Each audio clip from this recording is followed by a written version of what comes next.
السلام علیکم۔ حضرت ایوب علیہ السلام اور ان کی بیماری۔ حضرت ایوب علیہ السلام بھی اللہ کے نبیوں میں سے ایک نبی تھے۔ حضرت ایوب علیہ السلام پیغمبر حضرت ابراہیم علیہ السلام کے ونش سے تھے۔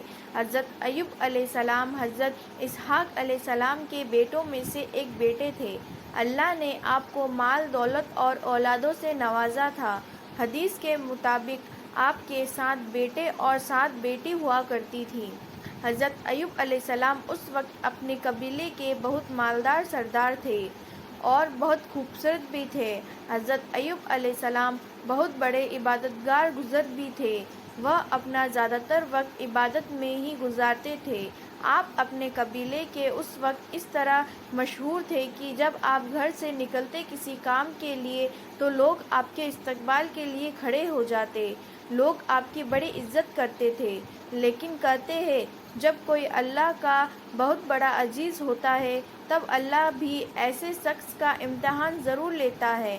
ایسا ہی کچھ حضرت ایوب علیہ السلام کے ساتھ بھی ہوا، لہٰذا آپ کچھ ایسا ہی حضرت ایوب علیہ السلام سے اچانک سب کچھ برباد ہو گیا۔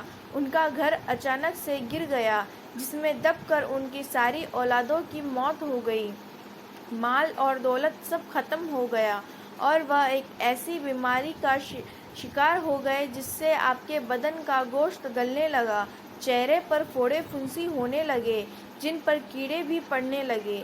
ان کی حالت بہت خراب ہو چکی تھی۔ ان کی ایسی حالت دیکھ کر قبیلے والوں نے بھی ان سے ناطہ توڑ لیا۔ جو قبیلے والے ان کے استقبال کے لیے کھڑے ہو جایا کرتے تھے، وہ ان کی حالت خراب ہونے کے بعد ان کو برا کہنے لگے۔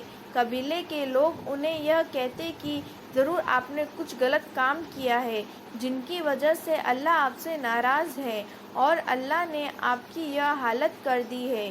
لوگ انہیں بھی کہتے ہیں کہ کوئی نبی نہیں ہے اور یہ ایک بڑا گنہگار آدمی ہے، یہاں تک کہ کچھ لوگوں نے انہیں یہ تک کہہ دیا تھا کہ یہاں سے نکلو اور یہاں کچرا ڈالا جاتا ہے وہاں جا کر رہو، کیونکہ ان کی حالت اس طرح ہو چکی تھی کہ لوگوں نے ان کے ساتھ رہنے کو تیار نہیں تھے۔ ان کے جسم میں اتنے پھوڑے ہو گئے تھے، پہچاننا مشکل ہوتا جا رہا تھا۔ اوپر سے ان پھوڑوں میں کیڑے پڑ گئے تھے جو آپ کو بہت تکلیف دیتے تھے۔ قبیلے کے لوگوں نے یہ لگ رہا ہے کہ ان کی اس بیماری سے ہمارے بچے بھی بیمار پڑ سکتے ہیں، لہٰذا لوگوں نے انہیں قبیلے سے نکال دیا۔ اس وقت آپ یعنی حضرت ایوب علیہ السلام کی حالت اتنی خراب ہو چکی تھی کہ وہ کھڑے بھی نہیں ہو پا رہے تھے، لہٰذا وہاں کے لوگوں نے انہیں کپڑوں میں لپیٹ کر ایک لاٹھی کے ساتھ کچرے کے ڈھیر میں یہاں چھوڑ دیا۔ اتنا سب ہونے کے باوجود حضرت ایوب علیہ السلام نے اللہ کی عبادت کرنا نہیں چھوڑا۔ وہ اور ان کی بیوی اس جگہ پر ایسی حالت میں بھی اللہ کا شکر ادا کرتے۔ جب کھانے کی ضرورت پڑتی تب ان کی بیوی گھروں میں جا کر کام کرتی اور جو کچھ پیسہ ملتا ان سے کھانے کا انتظام کرتی اور اسی سے ان کا علاج کرواتی تھی۔ ایک وقت ایسا بھی آیا جب حضرت ایوب علیہ السلام کی حالت بہت ہی زیادہ خراب ہو گئی۔ جسم میں کیڑے اتنے پڑ چکے تھے کہ بدن کے گوشت ختم ہونے لگا تھا۔ یہ دیکھ کر ان کی بیوی نے آپ سے فرمایا کہ اللہ آپ کو بیماری سے شفا کیوں نہیں دے رہا؟ آپ نے اپنی بیوی سے فرمایا کہ ہم نہ جانے کتنے ہی سالوں سے خوشحال رہے، اگر کچھ سال مصیبت آ گئی تو کیا ہو گیا؟ اللہ ہمارا امتحان لے رہا ہے اور ہمیں اللہ کے اس امتحان کو قبول کرنا ہے اور اللہ سے اس بیماری کی شفا کے لیے تب تک دعا مانگنی ہے جب تک یہ بیماری پوری طرح سے صحیح نہیں ہو جاتی۔ آپ کے بدن پر جب کیڑے باہر نکل کر زمین پر گرتے تو آپ انہیں واپس اپنے بدن میں رکھ دیتے اور کہتے کہ شاید اللہ نے اس کیڑے کی رزق میرے بدن سے ہی لکھا ہے، اللہ کی یہی مرضی ہے، اس لیے جتنا کھانا کھانا ہے میرے جسم میں جا کر کھاؤ۔ حضرت ایوب علیہ السلام میں اتنی ہمت تھی کہ اتنا ہونے کے باوجود بھی آپ نے اللہ پر یقین کرنا نہیں چھوڑا۔ ایک وقت ایسا بھی آیا جب قبیلے کے لوگوں نے حضرت ایوب علیہ السلام کو بیوی کو بھی کام کے لیے گھر پر بلانا بند کر دیا، کیونکہ ان کو شک ہو گیا کہ یہ بھی ان کی بیماری ہمارے گھر لے کر آئے گی۔ یہ سب دیکھ کر ان کی بیوی بہت رونے لگی۔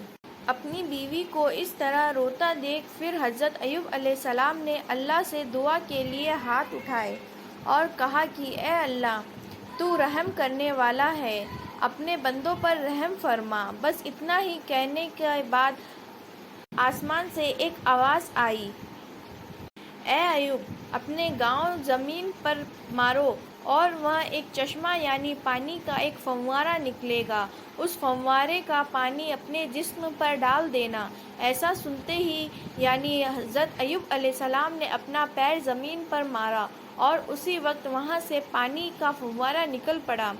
آپ نے اس کا پانی جیسے ہی اپنے جسم پر ڈالا تو اسی وقت آپ بالکل صحیح ہو گئے، آپ کی بیماری بالکل ختم ہو گئی اور آپ پھر سے جوان ہو گئے۔ سبحان اللہ! اس وقت اللہ نے آپ کے لیے آسمان سے سونا بھی برسایا اور حضرت ایوب علیہ السلام کی بیوی کو واپس جوانی بخش دی۔ آپ نے بعد میں آپ کی زندگی میں پھر سے مال اور دولت کی خوشحالی ہو گئی اور اللہ نے آپ دونوں کو 23 بیٹے اور 27 بیٹیوں سے نوازا۔